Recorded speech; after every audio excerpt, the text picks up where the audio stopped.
NBA history, the home team, your Los Angeles Lakers. 7 St. John's Meta World League. Number 16, 17 club champions in Spain. Starting at center, number 12, 6'11".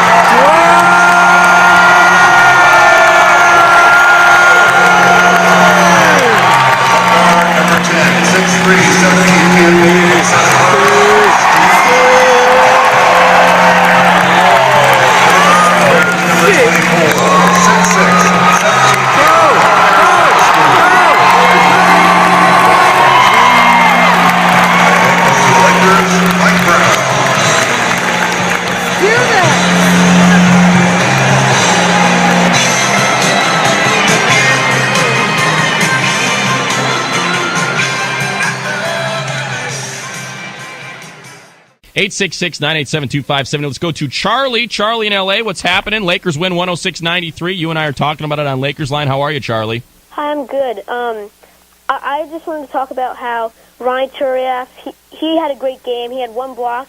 And last night I was at the game versus Spurs. Uh-huh. And he had 2 blocks, and he was guarding Tim Duncan. I thought he did really good. Yeah, he had 4 blocks over the course of that game. And tonight, I mentioned, another good night for Ronnie. And he's kind of getting some playing time by default because, tonight it was Kwame's foul trouble. Of course, the other night it was because Kwame got cracked in the nose there.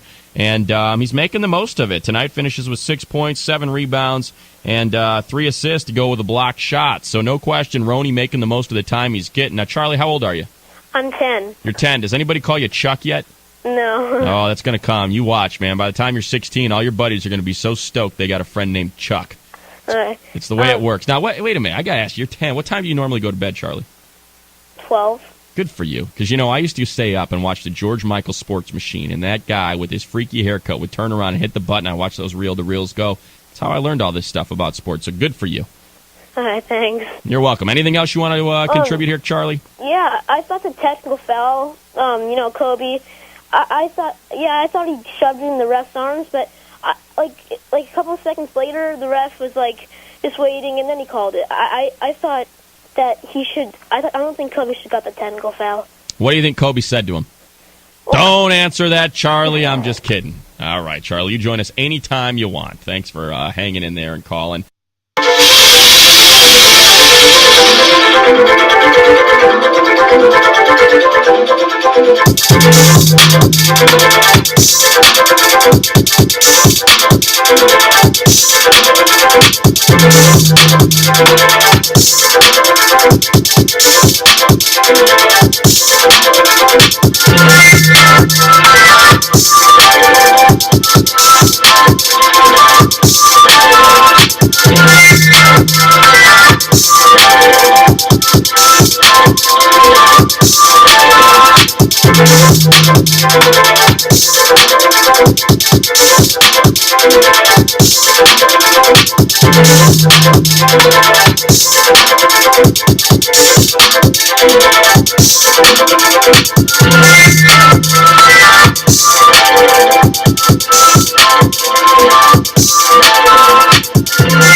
Well, I got 2 words to say.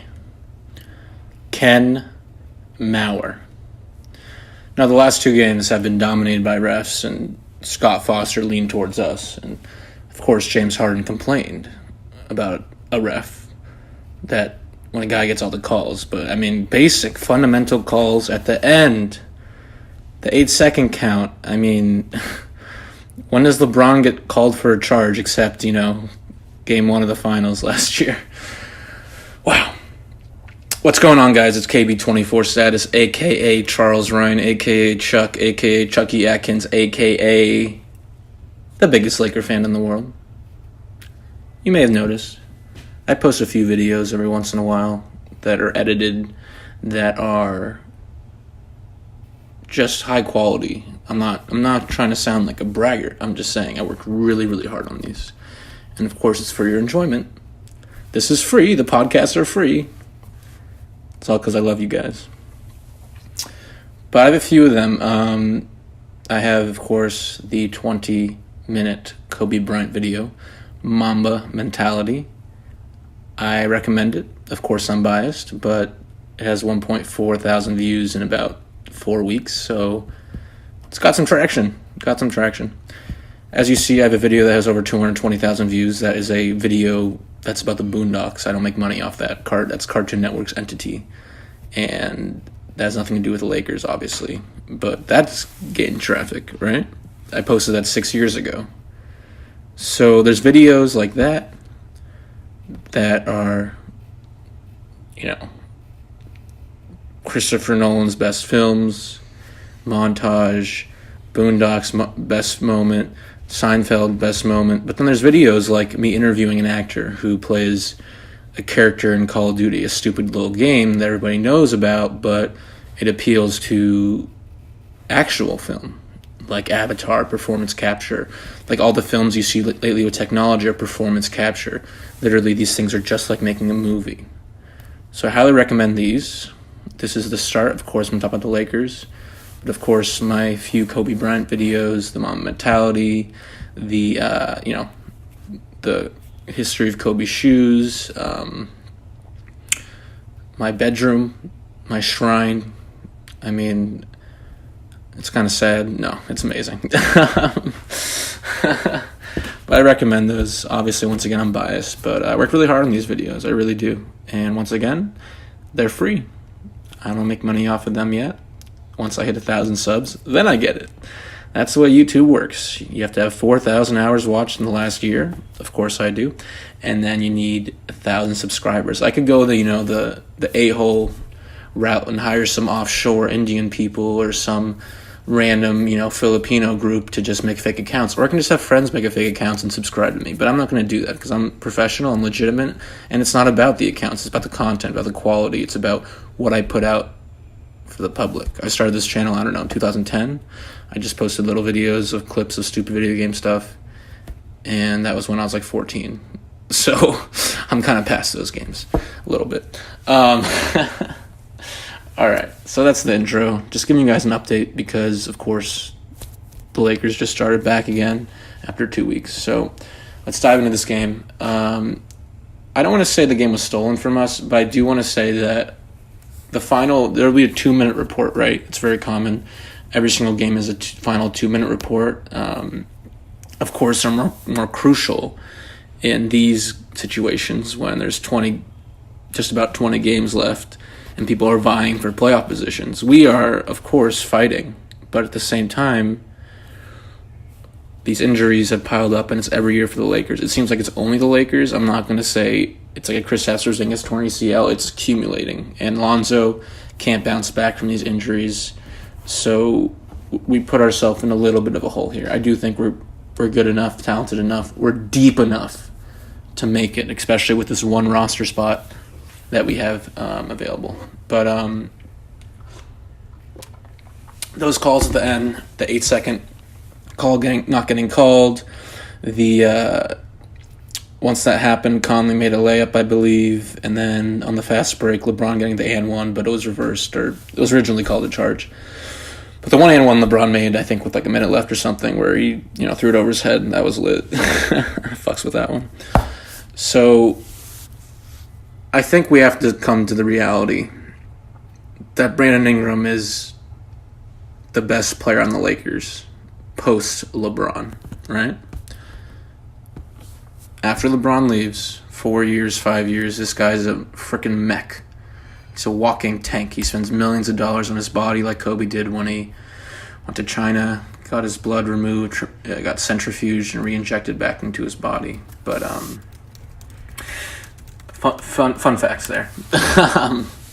So I don't know about that, but I'm saying it's like I think Lonzo's gonna be one of the greatest point guards of all time, but I think these injuries obviously have delayed his development, unfortunately. And it's good that Lonzo and Brandon are the same age, but once again, Brandon has more experience. He may have had a mediocre rookie season, But in the final few weeks, the final couple months, if you recall, he kind of, had a little bit of flashes. But so right now, I think he's the best player on the team in terms of the future and what he will offer. And what I'm really trying to get at right now is we need to give him a rookie extension, period. We need to do the Joel Embiid route, whatever that was. I think it was 4 years, $100 million. We need to do the Devin Booker extension. We need to do it for him. And unfortunately, because he's the second pick, I think it's 25% of the cap. It's really high. If Brandon was the 17th pick, the rookie extension would have been lower, right? You got paid less money. This extension does not eat into our cap in the terms of, because we have his bird rights, right? So we can sign someone and then do the extension. I believe the extension might be before the the free agency starts. So then I could be wrong about that. I have to look into that. I'm not gonna say for sure because I like to deal with facts and reality, unlike what's currently going on right now. But yeah, so you got to give this guy this extension. We can still clear cap space, whatever, get another max. I think. If not, we'll figure it out. Magic and Rob are one of the best GMs in the league right now. I'm not saying that as objectively, I really do. They've nailed these draft picks. They've nailed all this shit, and right now they need to nail Brandon Ingram getting this extension this summer. He's just too good. He's too unique. His skill set is too Kevin Durant. Like, he needs to put on about 20 pounds because, like, when he gets banged up down low, you can tell, like, these little injuries accumulate. Like in the NFL, right? As the year goes on, you get banged up. But, of course, this isn't the NFL. It's, basketball. But still, like when KCP comes off the picks and he gets hit, he's undersized. He's like 6'4". That's modest. He's probably like 6'2". But if KC would bulk up and take these hits better, it's reminiscent of BI. He needs to put on weight. But again, he's only 21 years old. I'm going to double check this right now. But, obviously, common knowledge, you fully develop when you're 26. If he's this good at 21, and with today's technology and health and, ice boxes, ice baths, body fat measurements, all this technology, having Gunnar Peterson, one of the best trainers in the world, obviously Kim Kardashian's former trainer, you have to understand that I can say that it's 10 more years of good Brandon Ingram. It might be 14. Might be 15. Because if you remember, Kobe adjusted his game to be good, and Brandon Ingram was the same way because he can shoot. LeBron, he's adjusted his game. He's more of a high post, turn around, pass. He chooses his moments to use his speed. On defense, he's saving energy like Kobe would. So my point is, this guy's longevity is huge. That's why he's getting max minutes, and he can take it.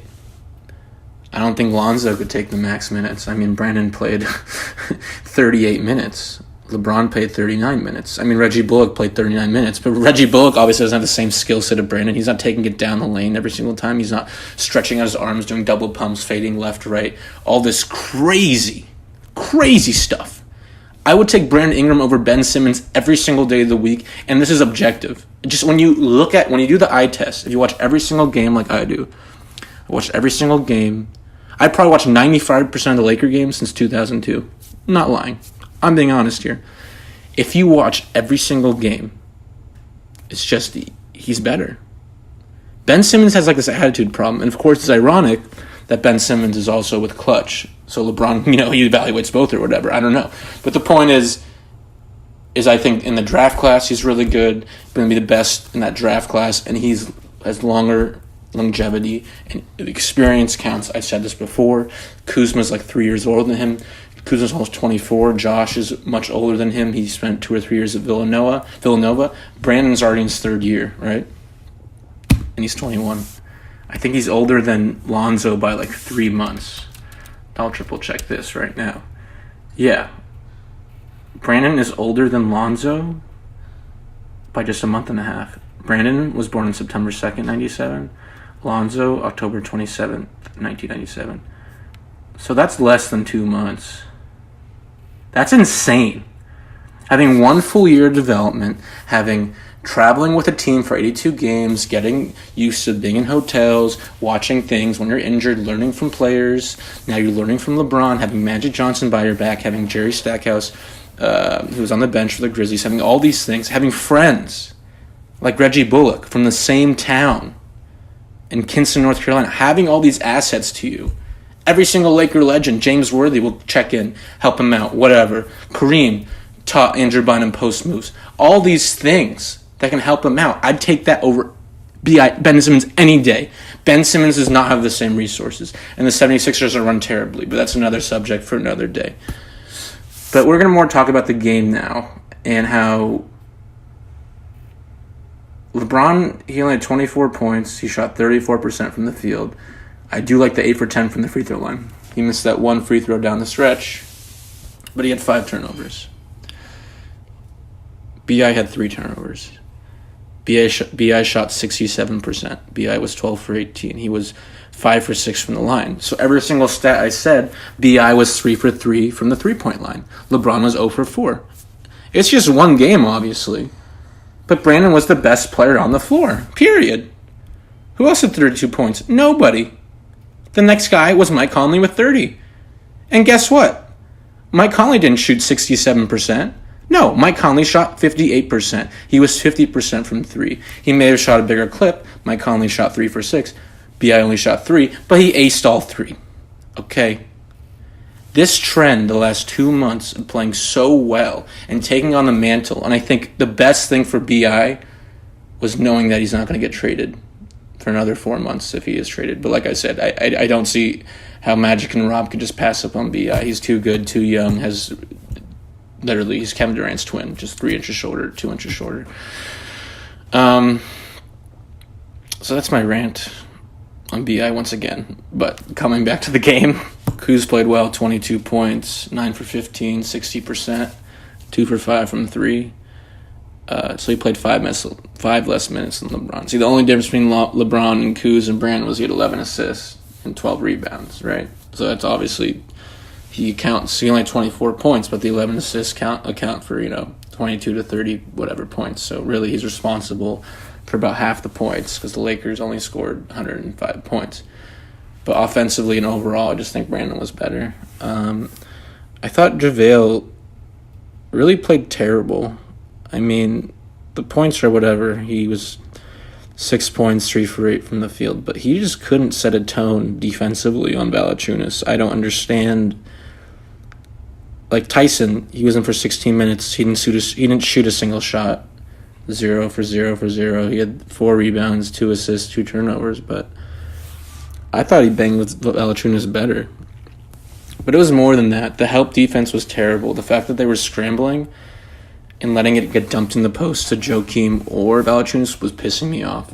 Because you got to play the percentages. When the Grizzlies are the worst team in the league from 3, just let them shoot it. Who cares? Who cares if Michael makes them? Who cares if Chandler Parsons makes them? Justin Holiday was 0 for 6 from 3. You asked me who Justin Holiday is? I agree. Who is Justin Holiday?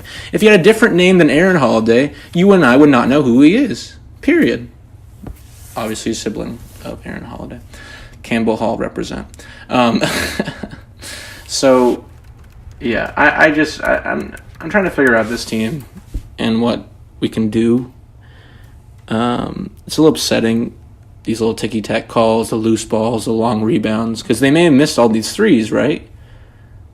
But when they bounce long and we're not boxing out and we're trying to leak out, right, to run, which we're one of the fast-paced team running fast break points. But when you're leaking out too much versus just getting the rebound and doing a basic half-court offense with 2 of the greatest passers of all time, Rondo and LeBron, I'd rather do that, right? Right? Am I wrong? I don't know. It's up to you to decide. But, I feel that we could do more things better. I don't think this is Luke Walton's fault at all. Like, you hear all this stuff and these little kids talking online, as Kevin Durant likes to say, blog boys. I mean, people with no qualifications, no education, no nothing, just using their Twitter handle. That's why I don't use Twitter. I rarely use it. I just retweet. But back to what I was saying. I mean, Luke Walton's a good coach.